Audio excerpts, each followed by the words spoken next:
মুফতি সৈয়দ মোহাম্মদ ফয়জুল করিম তিনি পৃথিবীতে অপরিচিত কোনো মানুষ নয়।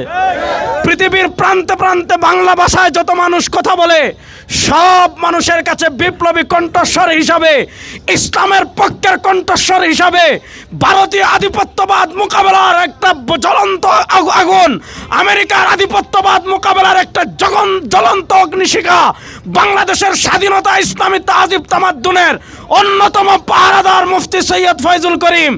আমরা চাই বরিশাল সদর থেকে তিনি একটা মুগুর নিয়ে সংসদে যাবেন। এই মুগুর মানুষ মারার মুগুর না।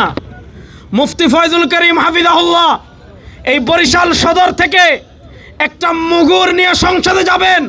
যেই মুগুর সংসদে কথা বলবে চাঁদাবাজির বিরুদ্ধে, দুর্নীতির বিরুদ্ধে, সুদের বিরুদ্ধে, ঘুষের বিরুদ্ধে, সেই মুফতি সৈয়দ ফয়জুল করিমকে আপনারা সংসদে পাঠানোর জন্য আগামী 3-4 দিন আমাদের সামনে যে সময়টা আছে, নামাজ, জরুরত পরিমাণ ঘুম, খাওয়া, এই সময়টা বাদ দিয়ে বাকি সময়টুকু আমরা আমাদের সর্বোচ্চ দিয়ে ব্যয় করার জন্য প্রস্তুত আছি তো ইনশাআল্লাহ।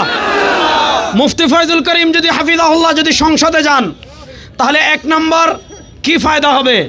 1 নম্বর ফায়দা হবে, গত 54 বছর বাংলাদেশের সিস্টেম দেখেছেন। সিস্টেম কি? যে ক্ষমতায় যায় সে রাবণ হয়ে যায়, হনুমান হয়ে যায়। সরকার 100 টাকা দিলে 99 টাকা দুর্নীতি হয়, 1 টাকার কাজ হয়। আমাদের এখানে নদী আপনারা জানেন, বরিশাল নদীমাতৃক দেশ। আমাদের নদী ভাঙ্গন রোধের জন্য অনেক বড় বাজেট হয়, কিন্তু বাজেট বরিশাল আসার আগে আগে 3 ভাগের 2.5 ভাগ চুরি হয়ে যায়।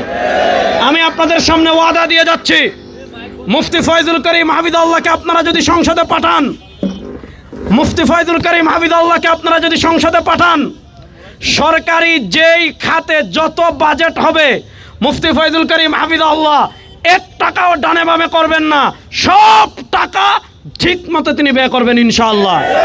2 নম্বর, মুফতি ফয়জুল করিম হাফিজাহুল্লাহকে সংসদে পাঠালে কি লাভ হবে?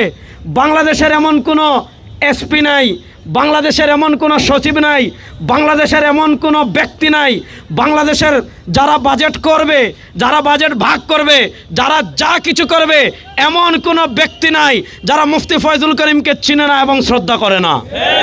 মুফতি ফয়জুল করিম হাফিজাহুল্লাহ বাংলাদেশের ভাগ। অন্যান্য লোককে এমপি যদি আপনারা বানান, তিনি যেই পরিমাণ বাজেট আনতে পারবেন, মুফতি ফয়জুল করিম হাফিজাহুল্লাহ তার ব্যক্তিত্ব দিয়ে তার চেয়ে 5 গুণ বেশি বাজেট এখানে পাশ করাতে পারবেন। সুতরাং মুফতি ফয়জুল করিম হাফিজাহুল্লাহকে আপনারা সংসদে পাঠাবেন তো ইনশাআল্লাহ।